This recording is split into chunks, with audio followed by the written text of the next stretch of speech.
Hello friends, आज मी बनवणार आहे कच्च्या कैऱ्यांचं शरबत।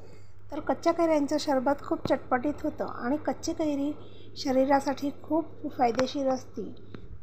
चला तर मग कच्च्या कैरीचे शरबत बनवायला सुरुवात करूया। तर सगळ्यात अगोदर आपल्याला कच्च्या कैरीचं वरचं देठ काढून घ्यायचं आहे आणि त्याच्या साली काढून घ्यायच्या आहेत। तर ह्याप्रमाणे मी सुरीने एकदम पातळ साली काढून घेतलेल्या आहेत।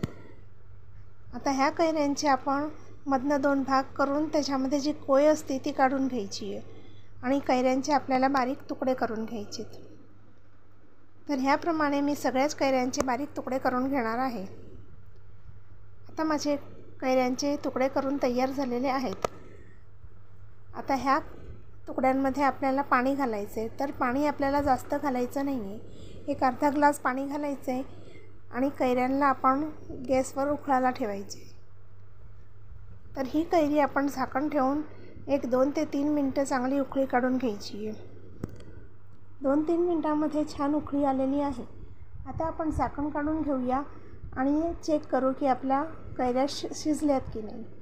तर रंग बदललेला आहे, म्हणजे कैरी आपली चांगली शिजलेली आहे। चमच्याने एक कैरी आपण बाहेर काढून घेऊ आणि चेक करूया।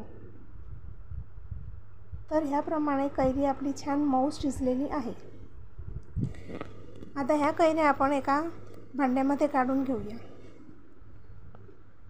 तर कैऱ्या सगळ्या मी भांड्यामध्ये काढून घेतलेल्या आहेत। ह्या कैऱ्या आत्ता गरम आहेत, ह्यांना आपण थंड करून घ्यायच्या। तर आता ह्याच पॅनमध्ये मी पॅनला धुवून त्याच्यामध्ये साखर घातली आहे। तर ही वाटी भरून तर नाही घेतली, पण वाटी गळ्याच्या खाली साखर घेतलेली आहे। आता ह्या साखरमध्ये आपल्याला पाणी घालायचं आहे आणि साखरला आपण विरघळत तसर छान उकळून घ्यायची। साखरेचा आपण अजिबात पाक करायचा नाही। तर चमच्याने हलवून साखर मी छान मिक्स करून घेतलेली आहे। आता ह्या साखरेला आपण विरघळत तवसर उकळून देऊया। तर एक 2 ते 3 मिनटामध्येच पाण्याला छान उकळी आलेली आहे आणि तुम्ही बघू शकता की साखर पण आपली आता विरघळलेली आहे। जी थोडीफार साखर आहे ती विरघळत तवसर आपण गॅस चालू ठेवायचा आहे आणि पाणी उकळून द्यायचं आहे। तर आता छान साखर विरघळल्यानंतर मी गॅस बंद करून घेतलेला आहे। आपण आता हे जे साखरेचं सिरप केलं आहे त्याला थंड होऊन द्यायचं आहे। तर थोड्या वेळाने आपली कैरी पण छान थंड झालेली आहे। आता मिक्सरच्या भांड्यामध्ये थोडेसे पुदिन्याचे पानं स्वच्छ धुवून घेतलेले आहेत।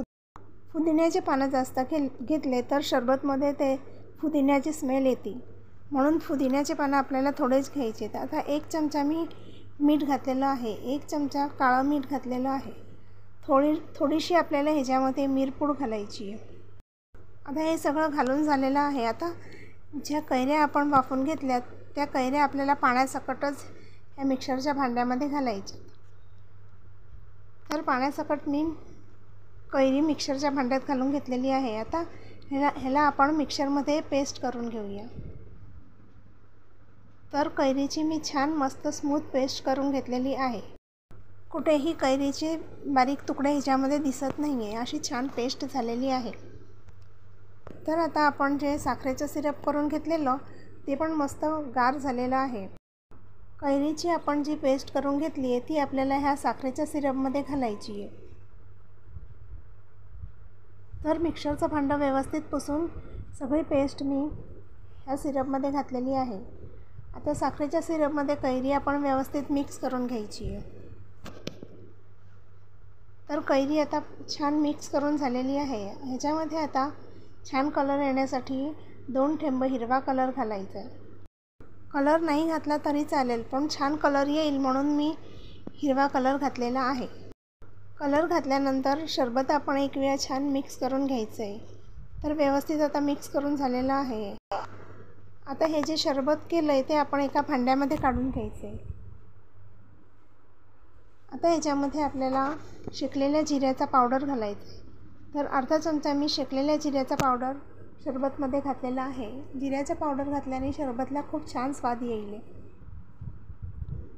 जिरं घातल्यानंतर एक वेळा आणखीन छान मिक्स करून घ्यायचं आहे। तर व्यवस्थित मिक्स करून झाल्यानंतर आता एका ग्लासामध्ये आपण ह्या मी तूप मिऱ्या थोड्या वेळ भिजवून ठेवल्या होत्या त्या अर्धा चमचा घातलेल्या आहेत। तूप पिल्याने आपल्याला शरीराला थंडक मिळते.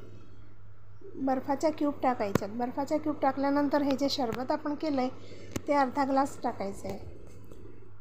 सरबत टाकल्यानंतर ह्याच्यामध्ये आपल्याला पाणी घालायचं आहे. पाणी घालून हे छान मिक्स करून घ्यायचं आहे. तर आता आपलं कच्च्या कैरीचं सरबत तयार झालेलं आहे. हे सरबत आपल्या शरीराला खूप थंडावा देतं. तर तुम्हाला माझं हे कच्च्या कैरीचं सरबत कसं वाटलं? सरबतची रेसिपी जर तुम्हाला आवडली असेल तर माझ्या व्हिडिओला लाईक करा आणि शेअर करा.